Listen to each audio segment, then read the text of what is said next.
Hello students, this is Neeraj Gupta from Bonsai Educational Initiatives. Welcome to our YouTube channel. In our videos, we focus on understanding, developing interest, study material for exam point of view.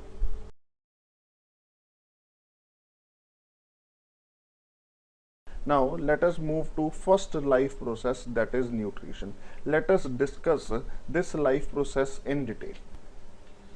तो nutrition की definition हमने इससे पिछले वाले page में पढ़ा है, तो वहां से आप लर्न कर सकते हैं. Now let us discuss modes of nutrition. There are different modes of nutrition. Plants and bacteria, some bacteria, उनका जो खाने का या सोर्स ऑफ एनर्जी को हमारी अपनी बॉडी में अंदर लेने का तरीका is different from animals and fungi. So there are majorly two modes of nutrition. One is called autotrophic mode of nutrition, another is called heterotrophic mode of nutrition. What do you mean by autotrophic mode of nutrition? Auto matlab automatic, right? The mode of nutrition in which plants and some bacteria prepare their own food using sunlight. We know that plants prepare their food by the process of photosynthesis by using sunlight. तो plants को हम plants and some bacteria, तो we'll call them as autotrophs, and this mode of nutrition is called autotrophic mode of nutrition. Let us move to other mode of nutrition, that is heterotrophic mode of nutrition. Heterotrophic mode of nutrition. Heterotrophic mode of nutrition में क्या है? ऐसा mode of nutrition in which animals and fungi depends on autotrophs. Autotrophs कौन से होते हैं? जो अपना खाना खुद बनाते हैं, और कौन है वो? Plants and some bacteria. तो हेट्रोट्रॉफिक मोड ऑफ न्यूट्रिशन में जो एनिमल्स एंड फंजाई है, we know they depend on autotrophs for their food, and this mode of nutrition is called heterotrophic mode of nutrition. There are further types of heterotrophic mode of nutrition. One is herbivorous में क्या होता है? they eat only plants. Carnivorous में they eat herbivorous, like they are, you can say in simple language, non-vegetarian. Saprophytes, they feed on dead and decaying organisms, animals, plants, right? Let us discuss further. तो हमारे पास दो main mode of nutrition है, autotrophic and heterotrophic. First of all let us discuss autotrophic mode of nutrition. As we all know, autotrophic mode of nutrition में photosynthesis होता है. तो here is the definition of photosynthesis. It is very important definition. Commonly ये exam में पूछी जा सकती है 10th क्लास के बोर्ड में और आपके स्कूल के एग्जाम में भी. तो I will suggest you should learn this definition by your heart. The process by which autotrophs take carbon dioxide and water from outside and convert it to carbohydrate using you can say sunlight and chlorophyll. तो using के बाद sunlight and chlorophyll, right? तो ये photosynthesis की definition है. Students, एक चीज में एक क्वेश्चन है यहाँ पे, उस क्वेश्चन को हम बाद में टैकल करते हैं, पहले मैं आगे चलता हूँ. ये है रिएक्शन ऑफ फोटोसिंथेसिस. तो इसमें हम देखेंगे कि कार्बन डाइऑक्साइड है हमारे पास, वाटर है हमारे पास, क्लोरोफिल और सनलाइट की प्रेजेंस है, और C6H12O6 which is called glucose, और साथ में हमारे पास ऑक्सीजन है, right? This is the reaction of photosynthesis. Let us match this reaction with the definition. In this definition it says the process by which autotrophs take carbon dioxide and water from outside. So here carbon dioxide and water are present on left hand side now and convert into carbohydrate. So this is carbohydrate. Glucose is also a type of carbohydrate. साथ में इसके oxygen बनता है, right? चलिए, अब इस reaction को NCERT में इस तरह से लिखा है. जो न्यू एनसीईआरटीज हैं या there are some private authors, different books हैं, जब आप डिफरेंट बुक्स को पढ़ोगे तो वहाँ पे आपको इस तरह की रिएक्शन भी मिल सकती है। तो इस रिएक्शन में और इस रिएक्शन में ज़्यादा अंतर ना समझें। यहाँ पे 12 वाटर मॉलिक्यूल्स हैं, यहाँ पे 6 वाटर मॉलिक्यूल्स हैं, तो इस 6 वाटर मॉलिक्यूल्स को इसमें से सब्ट्रैक्ट करेंगे तो बचेगा कितना, 6 वाटर मॉलिक्यूल्स। लेकिन ये रिएक्शन लिखा क्यों है, तो आंसर है कि जो हमारे पास कार्बन डाइऑक्साइड और वाटर है तो प्रोडक्ट में ग्लूकोज, ऑक्सीजन एंड वाटर भी बनता है, लेकिन यहाँ पे इन्होंने नेट रिएक्शन लिखी है। तो you should learn these two reactions.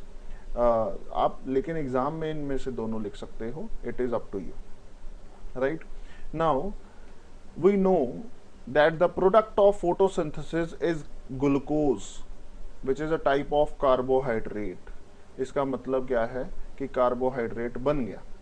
अब जब कार्बोहाइड्रेट बन गया तो उसको यूटिलाइज कर लेंगे, उससे एनर्जी बनाएंगे, प्लांट्स अपना काम करेंगे, मॉलिक्यूलर मूवमेंट करेंगे। लेकिन क्या photosynthesis through out the day होती है, तो आंसर है नो। फोटोसिंथेसिस के लिए सनलाइट की जरूरत है, वो थ्रू आउट द डे नहीं हो सकती। तो इसका मतलब क्या है, ये जो खाना दिन में पकता है तो इसको कहीं ना कहीं स्टोर करना पड़ता होगा। तो वो स्टोर किस फॉर्म में करते हैं, राइट?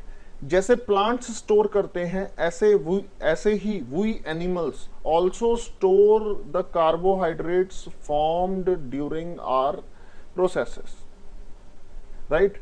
तो how do we store the carbohydrates? जो कार्बोहाइड्रेट्स हमारे लिए यूजफुल होंगे उसको हम अपनी बॉडी में किस तरह से स्टोर करते हैं, लेट अस डिस्कस। तो there are two different forms in which form plants and animals store unused carbohydrates.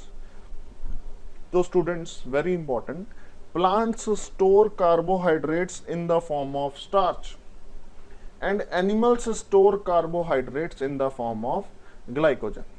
This might come in your 1 mark category, so kindly learn this question, right? चलिए, अब जो photosynthesis होती है तो photosynthesis का further mechanism होता है। Mechanism का मतलब स्टेप वाइज रिएक्शन। तो there are events in the photosynthesis. क्या इवेंट्स हैं, let us discuss turn by turn. Absorption of light energy by chlorophyll. सबसे पहले लाइट एनर्जी मतलब सोलर एनर्जी, क्लोरोफिल उसको एब्जॉर्ब करेगा। वी नो क्लोरोफिल क्या होता है, ये क्लोरोप्लास्ट, प्लास्टिड के अंदर पार्ट होता है which provides green colour and it absorbs light energy for photosynthesis. Step number 2, conversion of light energy to chemical energy. तो यहाँ पे स्टूडेंट्स याद रखेंगे हम कि कौन सी एनर्जी का कन्वर्जन हो रहा है, तो light energy to chemical energy, और हम ये भी लिख सकते हैं solar energy to chemical energy. तो ये भी एक क्वेश्चन 1 मार्क का आपका हो सकता है। Splitting of water molecules into hydrogen and oxygen. तो students, this is your homework. यहां पे लिखा है splitting of water molecules into hydrogen and oxygen, but in this reaction यहां पे कहीं भी हाइड्रोजन अकेला नहीं लिखा हुआ है, H2 अकेला नहीं लिखा हुआ है। तो यहां तो water molecule splits into hydrogen and oxygen. सो ये हाइड्रोजन कहाँ है, आप इसका आंसर फाइंड आउट करिए और कमेंट सेक्शन में आप मेरे को कमेंट करिए इसका answer, right. Third point is reduction of carbon dioxide to carbohydrate. तो यहां पे आप इसको ट्रेस कर सकते हैं कि किससे क्या बना। कार्बन डाइऑक्साइड से क्या बनता है, तो आंसर है कार्बोहाइड्रेट बनता है। वाटर से क्या बनता है, तो आंसर है ऑक्सीजन बनता है। लेकिन साथ में यहाँ पे लिखा हुआ है हाइड्रोजन भी बनता है। तो दिस इज योर होमवर्क, आप ये पता करेंगे कि हाइड्रोजन जो बनता है वो कहाँ जाता है, right. Next is special case of desert plants. In this section NCERT says कि ये जो फोटोसिंथेसिस के इवेंट्स हैं, ये फोटोसिंथेसिस के इवेंट्स जरूरी नहीं है कि इकट्ठे ही होंगे। In some situation step number 1, step number 2, step number 3 ये तीनों इकट्ठे ना होकर के स्टेप नंबर 1 होगा, फिर स्टेप नंबर 2 थोड़ी देर बाद, स्टेप नंबर 3 फिर से थोड़ी देर बाद कुछ ऐसा ही यहाँ पे डिस्कस होता है। तो यहाँ पे लिखते हैं these steps need not take place one after the other immediately. तो यहाँ पे स्पेशल केस दिया है डेजर्ट प्लांट्स का, जिसके थ्रू ये समझाने की कोशिश कर रहे हैं। तो desert plants take up carbon dioxide at night and prepare an intermediate. Intermediate का मतलब ना तो स्टार्टिंग मटेरियल है ना ही एंडिंग मटेरियल है, it is in between the starting material and ending material, which is called intermediate, which is acted upon by the energy absorbed by chlorophyll during the day। तो आधा process रात को होता है और आधा प्रोसेस दिन में होता है। तो this is also possible।